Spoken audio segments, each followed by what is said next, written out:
नमस्कार, हस्तक्षेप में आपका स्वागत है। मैं हूं अमलेंदु उपाध्याय। देश में लोकसभा चुनाव की गतिविधियां तेज हो गई हैं। लोकसभा चुनाव के तैयारियों के तहत क्या सत्ता पक्ष की तैयारियां हैं और क्या विपक्ष की तैयारियां हैं, इस लोकसभा चुनाव में क्या मुद्दे बनने जा रहे हैं, इसका विश्लेषण करने के लिए डीवी लाइव पर एक परिचर्चा का आयोजन किया गया। इस परिचर्चा में मैंने भी हिस्सा लिया। इस परिचर्चा का संचालन कर रहे हैं डीवी लाइव के प्रधान संपादक राजीव रंजन श्रीवास्तव। आइए सुनते हैं इस परिचर्चा के प्रमुख अंश साभार। इलेक्ट्रल बॉन्ड की चिंगारी है, वह गुलिस्ता को बर्बाद करने के लिए पर्याप्त है। ये किसको गुलिस्ता कर रहे हैं, मुझे इनसे समझना है। ये पहली चीज।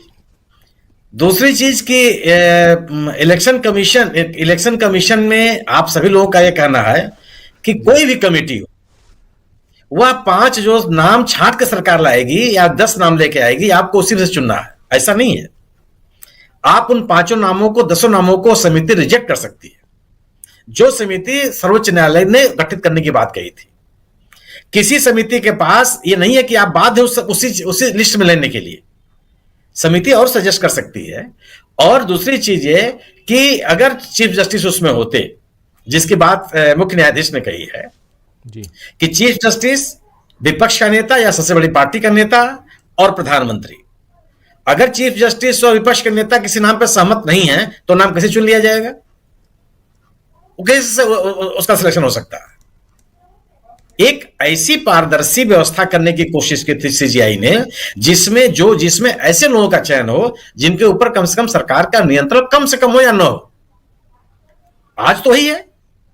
आज स्थिति क्या है? विभिन्न राज्यों में, छोटा सा उदाहरण आप सोचिए कि विभिन्न राज्यों में डीजीपी, पुलिस प्रमुख की नियुक्ति के लिए संघ लोक सेवा आयोग से अनुमति लेनी पड़ती है आपको। संघ लोक सेवा आयोग अगर स्वीकार करेगा तभी आप उस आदमी को डीजीपी रख सकते हैं जी। उत्तर प्रदेश में पिछले कई सालों से कार्यवाहक डीजीपी हैं, क्योंकि सरकार नियुक्त नहीं कर पा रही है और जो सुझाव नाम देती है वो उनको संघ लोक सेवा रिजेक्ट कर देता है। यह सही है कि डीजीपी का पद खाली नहीं, लेकिन कार्यवाहक है वो। और वह व्यक्ति जो कार्यवाहक डीजीपी होगा, वह डीजीपी के सभी अधिकारों का प्रयोग नहीं कर सकता। संभव नहीं है, वो जो अधिकार नहीं थे डीजीपी के पास। तो आप मनमाना नहीं है। अगर एक संघ लोक सेवा आयोग के पास है तो संघ लोक सेवा आयोग आपके द्वारा प्रस्तावित सभी नाम रिजेक्ट करता है, और उत्तर प्रदेश के मामले में लगातार करता रहा है। आज भी उत्तर प्रदेश में कोई नियमित डीजीपी नहीं है। अब भले हो जाए, क्योंकि जो व्यक्ति योग्यता के अनुसार सबसे ऊपर था उसको सरकार चाहती नहीं थी और संघ लोक सेवा आयोग उसको सुनने के लिए नहीं तैयार था, तो आप बदल करके आप कार्यवाहक डीजीपी बनाए, और ये सभी राज्यों पर लागू होता है। तो निर्वाचन आयोग में ठीक है, नाम तो ही सुझाए जाएंगे। नाम इससे सुझाए जाएंगे सरकार के द्वारा कि जो लोग यहां पे कार्य कर रहे हैं उसकी पूरा जो डोजियर है वो सरकार के पास है, किसी और के पास नहीं है। लेकिन उस डोजियर को लेकर के चयन समिति उस पूरे के पूरे नामों को रिजेक्ट कर सकती है। और मैं आपको एक उदाहरण दे दूं, यही सीजीआई साहब जो आज हैं, यह इलाहाबाद उच्च न्यायालय के मुख्य न्यायाधीश थे। उत्तर प्रदेश में अखिलेश यादव जी की सरकार थी जी। और एक समिति बनती है जिसमें विपक्ष के नेता, मुख्य न्यायाधीश इलाहाबाद उच्च न्यायालय और मुख्यमंत्री सदस्य होते हैं, और वह लोकायुक्त का चयन करती है। सरकार के मनपसंद व्यक्ति को उन्होंने लोकायुक्त नहीं बनने दिया था, इसी मुख्य न्यायाधीश ने, जो आज सर्वोच्च न्यायालय के मुख्य न्यायाधीश है। और नाम बदलने पड़े थे। वो पूरे के पूरे प्रस्तावित नामों को खारिज कर दिया था विपक्ष के नेता और सर्वोच्च न्यायालय के, इलाहाबाद उच्च न्यायालय के न्यायाधीश ने। सवाल ऐसे कैसे हो सकता है? अगर एक ऐसी समिति बनने की बात जो की जा रही है कि सरकार के नियंत्रण से बाहर हो, कम से कम वो समिति जब रहेगी तो एक व्यक्ति वीआरएस व्यक्ति क्यों लेता है?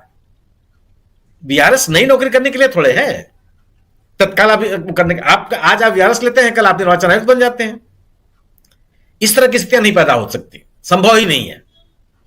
रही बात कि जो पिटीशन है, पिटीशन के होने से सबसे बड़ा है कि आज हम पूरे देश भर में विमर्श है कि आखिर सरकार किस तरह का निर्वाचन आयोग चाहती है।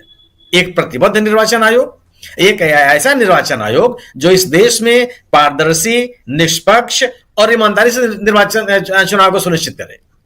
एक ऐसा निर्वाचन आयोग जो मॉडल कोड ऑफ कंडक्ट को उसी के स्पिरिट में एकदम पूरी तरह से उसको लागू करे। या एक ऐसा निर्वाचन आयोग जो सरकार की तरफ झुका हुआ हो। सवाल इस बात का है कि यह संविधान के मंशा के खिलाफ है। हमारे संविधान के निर्माताओं ने एक स्वतंत्र और निष्पक्ष निर्वाचन आयोग की परिकल्पना की थी।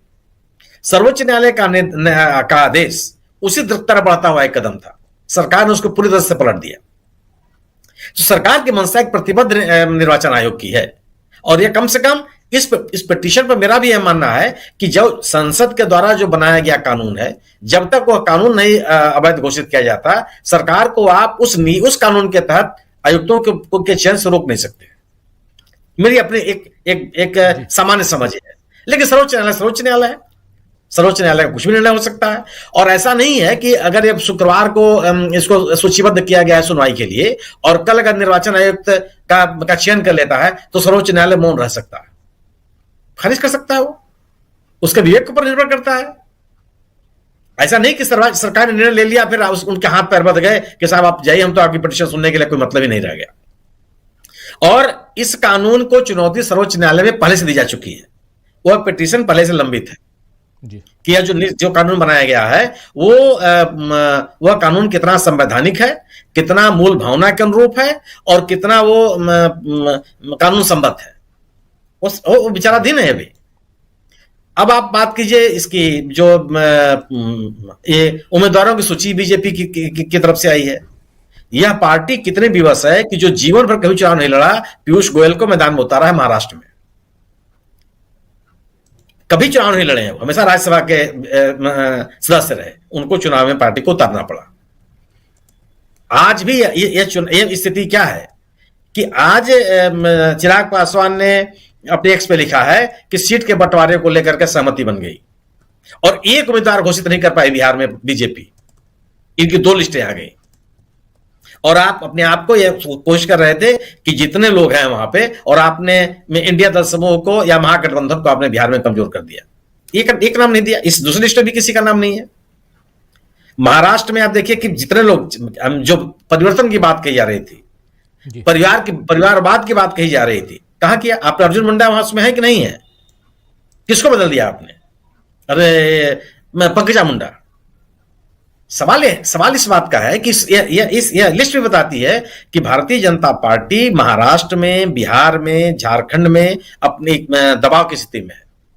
उसके सामने वह उस तरह का खुलापन नहीं है कि वह जिस तरह से 2014 या 2019 में उसने चुनावी जीत दर्ज की थी, वह दोहरा पाएगी। यह लिस्ट बताता है आपका। मेरा अपना यह मानना है कि इस पूरी की पूरी जो विमर्श इस समय देश में चल रहा है, चाहे निर्वाचन आयुक्तों की नियुक्ति का सवाल हो, चाहे बीजेपी के द्वारा ये जारी की गई सूची हो, और चाहे स्टेट बैंक। आप कैसे कह सकते हैं कि जो स्टेट बैंक ने सूचनाएं दी हैं वह उससे यह रहस्य नहीं खुलेगा?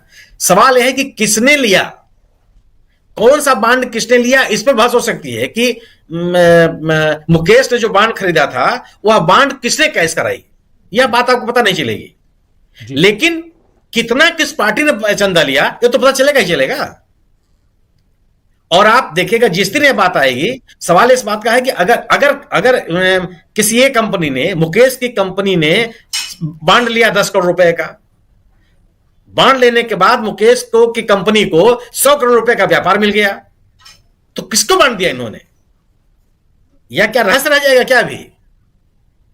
या केवल आप जिस बात की मिलान की बात सुप्रीम कोर्ट कर रहा था कि उसकी मिलान की जरूरत नहीं है, ये केवल इस बात के लिए कि यह बांड जो 1 तारीख को लिया गया उसको कैश कब कराया गया, केवल इसका मिलान होना नहीं होना।